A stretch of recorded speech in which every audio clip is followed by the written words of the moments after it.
Hello, everyone. Meteorologist Hutch Johnson joining you on this Monday night. We'll have a look at some rainfall reports that you've sent us, and I'll have some details on a winter storm potentially that could impact the northern plains. I'll have the latest on my thoughts on that coming up next on Hutch's Weather.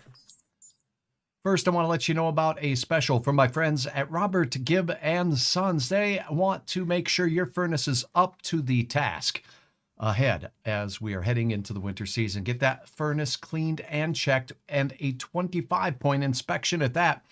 Call Robert Gibb and Sons today for their $129 special. Please let them know Hutch sent you. Now let's take a look at your current conditions across the area. Right now we're at 39 degrees, cooling off very quickly. Look at Minot. It's 21 snot freezing degrees there. 28 degrees as we look into that Wells County area for you folks in Harvey. 52 in Minneapolis, 43 on the North Shore up there, and we're seeing some temperatures as cool as 37 right now in War Road. A little closer. Let's see what Bemidji's at 41. We do have the Fosston area at 39 degrees. Detroit Lakes in the 39 degree range. Fergus Falls, 39. Popular digit at this time. Here's a look at some of your reports from the area. There's new ones to report too, as well, a lot of you have shared measurements with me. Meteorologist Hutch Johnson, 0.5 inches in Crookston, about the same in Carlstead. Thanks, Dennis and Wayne, for your reports. North Fargo, by the way, Sarah reporting 3/4 of an inch there, while Pedro says in South Moorhead, Hutch's Weather at 6/10 of an inch. All right, here's a few more you can quickly look at here as we I'll put them up here. I think I closed that a little bit too quickly. Let me make sure I have the right one here. Okay, there we go. And here's some of the latest ones that you've sent in. Park River, 1.3 inches. Dan, thank you so very much. Dilworth with 1 inch reported by Chris. And Bemidji, 9 miles to the north. Sharon reporting 1/3 of an inch. Not a lot in Waban either, under 1/2 of an inch, but we'll take it. We sure need it. Elizabeth reporting 1.3 inches in Alice, and Cavalier with that same reading in the rural area there reported by Rita. Thanks so very much for all of your reports. Here's a few more from Walhalla, where it was wet and waterlogged in Glencoe. Thanks so much, B.A. and Cindy, for those reports as well. Not far from an inch in places like near Osnabrück, Kensal, as well as New Rockford there in that James River Valley, the Cheyenne River Valley. Doug, Bubba, and Scott, thanks so very much. All right, let's take a look at your forecast. Now, I will let you know that our forecast is going to be fairly quiet. Tomorrow does bring a chance for a couple of showers. Here's the very latest on that with the newest model, and then we'll look ahead towards a chance of what could be a more impactful winter weather system working its way into the region. I'll have the timing and track on that. If you do have a question on any of my platforms, please drop me a note and let me know right here. And I'm going to say hello to all of you watching on YouTube. It's a pleasure to have you all on board, and as always is the case, please drop me a question if you do have one. A lot of weather going on nationally too, so if that is something that you'd like to get to, we'll get to that too. Now, here's a look as we take a look at the forecast as we go through the overnight hours. Two things to keep in mind. I want you to know how quiet it's going to be here as we go through the overnight hours, but that will not stay that way out west. As we head into the overnight hours, we'll stay quiet here, but the snow sets up, and before daybreak, it's going to be snowing in northeast Wyoming and the Black Hills. So a return of wintry weather for parts of western South Dakota. A mix is possible in the early hours of the day as we look off to the west. This is about the mid-morning time frame as we go through. Now, as we go through, that rain and shower activity stays. See how wide this low pressure system is here? It really weakens as it falls apart, but it will cause some snow to wrap around it as we go into your time period here. And this is for Wednesday as we cross into the midnight hour there. The James River Valley could see a few sprinkles, but eastern Montana from places like, well, Crosby and northwest parts of North Dakota and Scobie seeing a chance for some snow, as will be the case in Sidney, Montana, Glendive, Montana, Ekalaka, Montana, picking up. So, and now the latest model update does have some snow potential in the James River Valley. This would be fitting because it'd be in the morning hours here as this low pressure system closes off. So models are changing heading into the night. I'll have an update again for tomorrow, but a chance for some a few flakes in our western counties is all as this weak low pressure system winds its way through. It will not be weak in the mountains of Wyoming and the Black Hills, though. So that's a look at that. We'll keep that out of here, out of the valley, as temperatures will start to try to make a rebound. Now let's take a look at the American model's latest run, shall we? Because if you joined me earlier, there is a chance of some distant snow in the way distant forecast. But Hutch has his eyes on it for you, and here's what I'm watching for. Now, the newest model run is just coming in, so I'll have to back off and go to one that was just done just a little bit ago.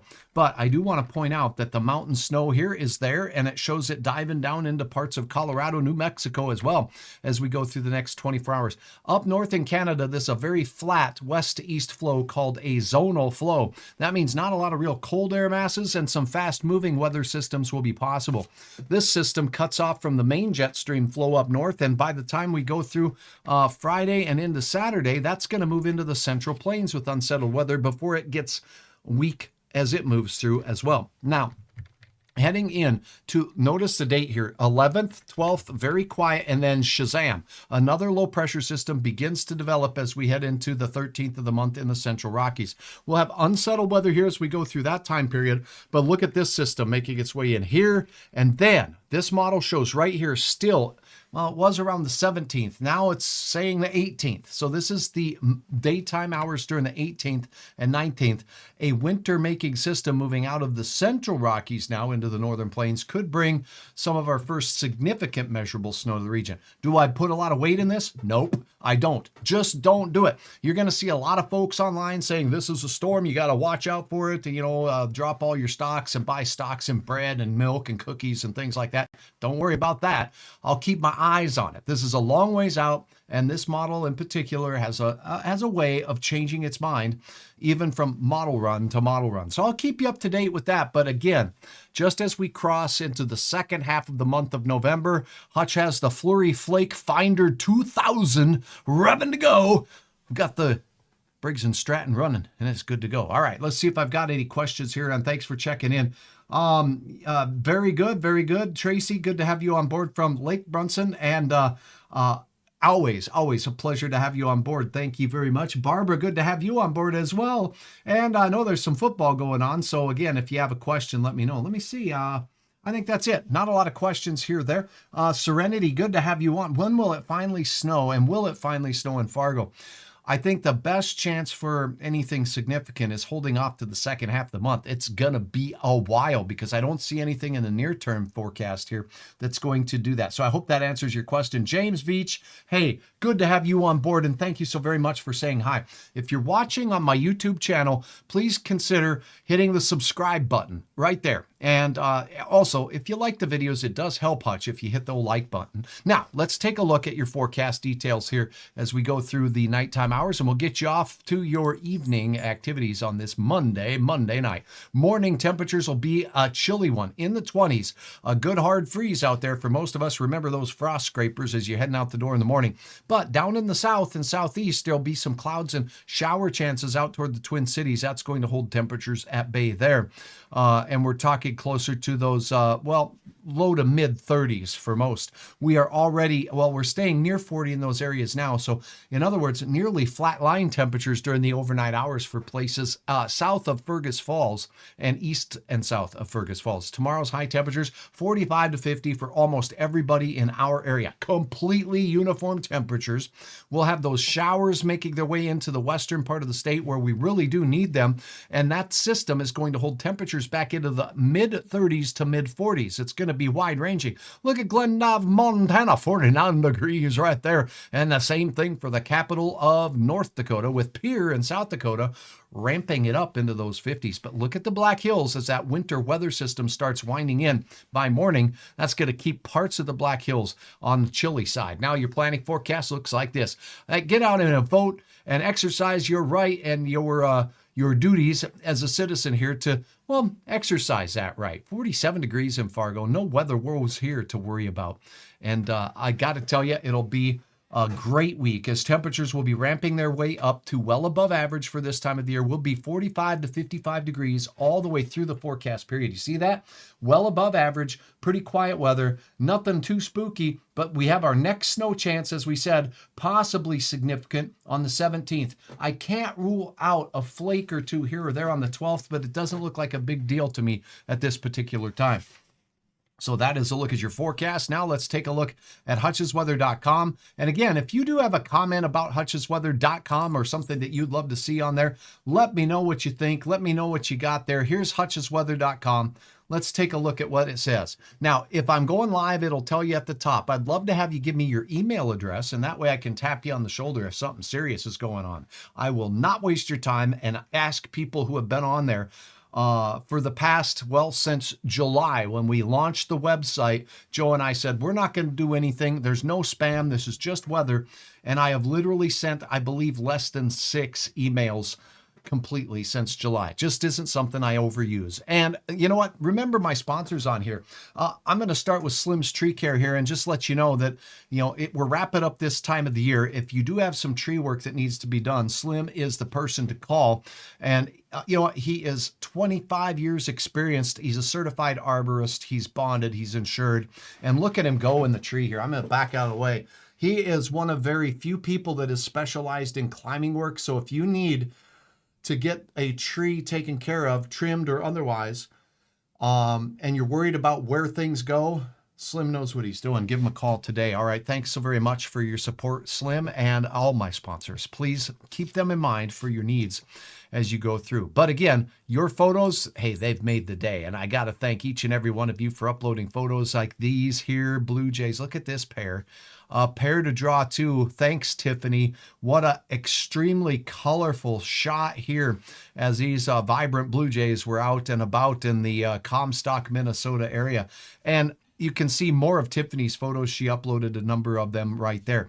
And rainfall, you all came through as you saw the reports, but this one was from Bubba and Kenzel, 95 100s reported there. That was a nice drink of water. We certainly needed it as we went through the last couple of days since our Sunday. All right, I'm meteorologist Hutch Johnson. Thank you so very much for watching. Janet, good to have you on board. We just changed the oil in the snowblower. Oh, near Winnipeg. Janet, that away. You know what? The more often I've found that I really prepare myself by changing the oil in the snowblower, getting it running, and I literally park it in the garage, pointed at the driveway. It's like a watchdog, and most of the storm systems, they veer away. I don't know what it is. It's kind of like Murphy's Law, right? So thanks for sharing your story out there. It's a pleasure to have you all on board. Have a wonderful night. I'm meteorologist Hutch Johnson. Check out the latest weather anytime, anywhere with the interactive radar on hutchesweather.com. Remember, that's where you upload your photos of what's going on in your neck of the woods. And there will be some wild weather out west, so I expect to see some photos from my viewers out there in Bismarck, Dickinson, Beulah, Glen Olin, and how about Glendive, Montana, or Beach, North Dakota? I'd love to hear from you as well up in Watford City, because there could be a flake or two, or at least a sprinkle, working its way through the west. Your forecast updated tomorrow right here on Hutch's Weather. Until then, have a great night.